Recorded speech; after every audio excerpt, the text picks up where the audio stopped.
हिंदी में यूपीएससी की तैयारी से संबंधित प्रोग्राम्स को देखने के लिए सब्सक्राइब करें study IQ IAS Hindi. Hello दोस्तों, स्वागत है आप सबका स्टडी IQ IAS हिंदी पे। मैं ललिता दहिया। दोस्तों, बहुत ही महत्वपूर्ण न्यूज चर्चा में है। अमेरिकी विदेश मंत्री एंटनी ब्लिंकन ने स्पष्ट तौर पे कह दिया है कि वो जल्द ही यूक्रेन को नाटो का सदस्य बनाने की दिशा में कदम बढ़ाएंगे। याद रखने वाली बात यह है कि नाटो इस वर्ष अपनी वर्षगांठ का 75वां साल को सेलिब्रेट कर रहे हैं और जुलाई में जो वाशिंगटन में होने वाली बैठक है, विदेश मंत्री ने कहा कि इस बैठक में यूक्रेन की सदस्यता को पाटने में मदद की जाएगी, यानी जो भी असहमतियां हैं उनको सहमति में तब्दील करने का प्रयास किया जाएगा इस बैठक में। यानी कहीं ना कहीं यूएसए की तरफ से यह स्पष्ट कर दिया गया है कि यूक्रेन को नाटो का सदस्य जल्द ही बना लिया जाएगा। यहां पे आपकी परीक्षा के दृष्टिकोण से महत्वपूर्ण हो जाता है दोस्तों नाटो क्या है, और साथ ही हम आज की इस कक्षा में नाटो में शामिल होने के लिए जो प्रोसेस है उस प्रोसेस का भी जिक्र करेंगे। तो ये न्यूज काफी चर्चा में है। यहां पे आगे जाने से पहले मैं आप लोगों को ये बता दूं कि रशिया यूक्रेन के युद्ध की पृष्ठभूमि को आप जानते होंगे। कहीं ना कहीं यूक्रेन नाटो का सदस्य बनना चाहता था और रशिया इसे अपनी संप्रभुता का हनन मानता था। अपनी जो सीमाएं हैं उन सीमाओं तक अमेरिकी प्रतिनिधित्व वाला जो नाटो है इसका कंट्रोल ना हो, इस बात से खासा नाराज था रशिया। और इसके प्रत्युत्तर में, यानी ये जो युद्ध हो रहा है उसके सबसे बड़े कारणों में से एक कारण ये था कि यूक्रेन नाटो का सदस्य बनना चाहता था। और अब कहीं ना कहीं युद्ध हो भी रहा है और यूक्रेन रशिया को बड़े स्तर पे जो है टक्कर भी दे रहा है, भले ही छोटी कंट्री है। ऐसे में अमेरिका की तरफ से आया हुआ ये स्टेटमेंट काफी राहत देता है यूक्रेन जो मंत्रालय है यूक्रेन को। ठीक है, ध्यान रखिएगा।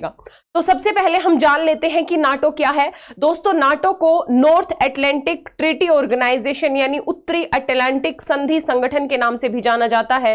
1949 में इसकी शुरुआत हुई थी। इसका बेसिकली इस वाशिंगटन संधि पर हस्ताक्षर किया गया और नाटो का जो संगठन है इसकी शुरुआत हो गई थी। शुरुआत में नाटो में दोस्तों 12 सदस्य थे, ध्यान रखिएगा। वर्तमान में इसके 32 सदस्य हैं। हाल ही में स्वीडन को भी जो नाटो का सदस्य बना लिया गया है और इससे पहले 2023 में फिनलैंड को नाटो की सदस्यता प्रदान कर दी गई थी। यदि आप फिनलैंड और स्वीडन की लोकेशंस भी देखेंगे तो ये भी वो देश हैं जो रशिया से अपनी सीमाएं लगभग साझा करते हैं। तो ऐसे में नाटो का विस्तार रशिया की सीमाओं तक पहुंच गया है ना, ध्यान रखिएगा। हालांकि रशिया ने यूक्रेन के नाटो में शामिल होने का कड़ा विरोध किया था और इसी विरोध के प्रत्युत्तर में हमें एक द्वितीय विश्व युद्ध के बाद यदि सबसे बड़ा कोई वार दिखा है तो वो यूक्रेन और रशिया के मध्य में दिखा है। ठीक है, तो ये नाटो की पृष्ठभूमि हमें ध्यान रखनी है। यदि हम नाटो का मूल लक्ष्य देखें तो नाटो का मूल लक्ष्य है राजनीतिक और सैन्य तरीकों से जो भी नाटो के सदस्य राष्ट्र हैं, यानी जो मित्र राष्ट्र हैं, उनकी स्वतंत्रता और सुरक्षा को सुनिश्चित करना है। यहां पे एक पॉइंट बहुत ज्यादा महत्वपूर्ण हो जाता है। नाटो का जो आधार है उसका आर्टिकल 5। इस नाटो के आर्टिकल 5 में साफ तौर पे ये लिखा है दोस्तों, वाशिंगटन संधि जिसके तहत नाटो का गठन हुआ था, इसके आर्टिकल 5 अनुच्छेद 5 ये कहता है कि एक सहयोगी के खिलाफ हमला सभी के खिलाफ हमला माना जाएगा। यानी नाटो का सिद्धांत सामूहिक सुरक्षा पे आधारित है और यूक्रेन कहीं ना कहीं इस कारण, यूक्रेन और जो रशिया के निकटवर्ती कंट्रीज हैं वो नाटो में इस कारणवश भी शामिल, मतलब एक कारण ये भी है शामिल होने का कि अगर रशिया कल को उन पे हमला करता है तो ये हमला इस हमले का प्रत्युत्तर केवल उन्हें अकेले नहीं देना है, बल्कि नाटो का सदस्य होने के नाते नाटो चूंकि सामूहिक सुरक्षा के सिद्धांत पे काम करता है तो ये हमला पूरे नाटो पे हमला माना जाएगा और पूरे नाटो की जो सेना संगठन है ये मिलकर उस हमले का प्रत्युत्तर देंगे। तो इस परिप्रेक्ष्य में जो यूक्रेन की आशाएं हैं उनको भी आप आसानी से समझ सकते हैं। तो नाटो का ये सिद्धांत सबसे महत्वपूर्ण सिद्धांत है जिसे हम सामूहिक सुरक्षा का सिद्धांत भी बोलते हैं। यानी यदि हम इसके हेड ऑफिस की बात करें तो बेल्जियम के ब्रुसेल्स में इसका मुख्यालय है नाटो का। ठीक है, ध्यान रखिएगा। यदि हम नाटो के कार्यों की बात करें तो क्या कार्य हैं? सबसे पहला काम है राजनीतिक स्तर पे नाटो अपना यह लक्ष्य निर्धारित करता है कि वो लोकतांत्रिक मूल्यों को बढ़ावा देगा, यानी विश्व में वो लोकतंत्र स्थापित करने की दिशा में काम करेगा और जो भी सदस्य देशों की समस्याएं हैं उनको हल करने, आपसी विश्वास बनाने, लंबे समय में संघर्ष को रोकने और सुरक्षा से संबंधित मुद्दों पर परामर्श और सहयोग करने का जो काम है वो नाटो का बेसिकली ये मेन राजनीतिक कार्य है। ठीक है, लोकतंत्र स्थापित करना है ना। दूसरा मुद्दा, यदि हम सैन्य कार्यों की बात करें तो यहां पे पहली बात वाशिंगटन संधि के तहत यह की गई कि भाई जो भी विवाद है उन विवादों को कूटनीतिक तरीके से सुलझाने का प्रयास किया जाएगा। लेकिन यदि विवाद कूटनीतिक तरीके से नहीं सुलझते हैं तो उसके पास संकट प्रबंधन अभियान चलाने की सैन्य शक्ति भी है, यानी सैन्य शक्ति का प्रयोग करके भी नाटो क्या कर सकता है, जो समस्याएं हैं उनका समाधान कर सकता है। यहां पे ध्यान रखने वाली बात एक और है कि नाटो के सभी सदस्यों का बराबर मत होता है नाटो के डिसीजन मेकिंग में। ध्यान रखिएगा, मिलीजुली फंडिंग होती है सभी देशों की, मिलीजुली सेना होती है नाटो की अपनी, मतलब अपनी कोई विशिष्ट नहीं, बट इन देशों की तरफ से जो सैन्य सहयोग है इस नाटो के बैनर तले बड़े स्तर पे होता है। तो ये नाटो अपने आप में काफी ज्यादा महत्वपूर्ण हो जाता है और इस बार के पीटी के लिए भी बहुत ज्यादा महत्वपूर्ण है क्योंकि काफी चर्चा में रहा है दोस्तों और लगातार चर्चा में बना भी हुआ है। अभी कल ही का स्टेटमेंट मैंने आपको बता दिया जिसके तहत अमेरिकी विदेश मंत्री ने साफ तौर पे कहा है कि वो जल्द ही यूक्रेन को नाटो का सदस्य बनाएंगे। ठीक है, ध्यान रखिएगा। यहां पे अगला मुद्दा चर्चा का यह बनता है कि नाटो में शामिल होने की प्रक्रिया क्या है।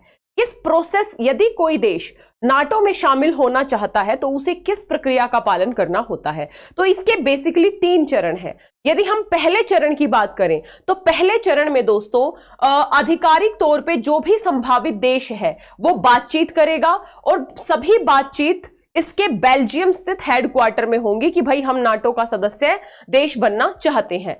बातचीत के बाद मेंबर बनने वाले उस देश को आधिकारिक तौर पे आवेदन करना पड़ता है, यानी एक डिस्कशन हुआ, डिस्कशन के बाद यह देश आधिकारिक तौर पे आवेदन करेगा कि हम नाटो का ऑफिशियल मेंबर बनने के लिए तैयार हैं। उसके बाद उस देश की जो भी राजनीतिक, कानूनी या सैन्य दायित्वों पर खरा उतरने की योग्यता जांची जाती है, यानी नाटो कहीं ना कहीं इस योग्यता को जांचता है कि वो देश नाटो का सदस्य बनने के काबिल है या नहीं। इसके अलावा उस देश को नाटो मेंबरशिप से जुड़े हुए जो नियम हैं उनका पालन करने की शपथ भी लेनी होती है। इस पहले चरण में ये 3 काम बेसिकली होते हैं, यानी डिस्कशन होता है, उस देश को आवेदन करना पड़ता है और उस देश को नाटो के नियमों की शपथ भी लेनी होती है। यदि हम फिर दूसरे चरण की बात करें तो दूसरे चरण में वो देश एक पत्र जारी करता है।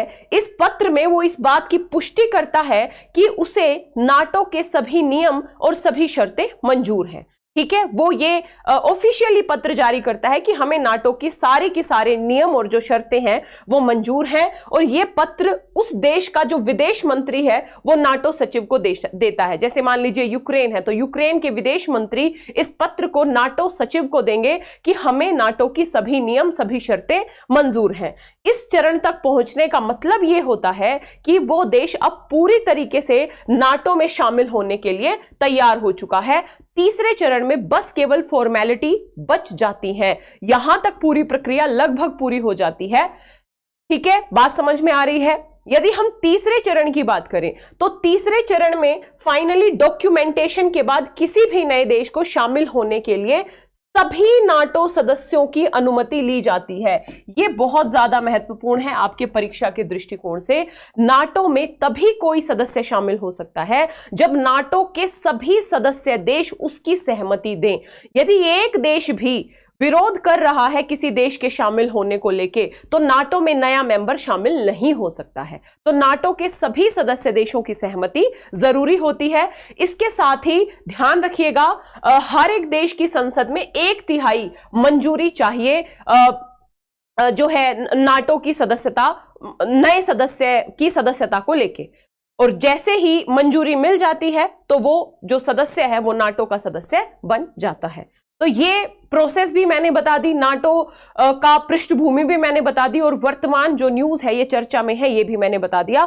यहां पे मैं आपको एक बात और बताना चाहूंगी कि कहीं ना कहीं ये ऑफिशियल स्टेटमेंट तो है अपने आप में कि नाटो का सदस्य बना दिया जाएगा यूक्रेन को, लेकिन फिलहाल वो स्थितियां हमें नजदीक नहीं दिखती हैं यदि हम व्यवहारिक धरातल पे देखें तो, क्योंकि विश्व में जो रशिया यूक्रेन का वॉर है ये बड़े स्तर पे लगभग 1.5-2 साल हो गए हैं इस वॉर को चलते हुए।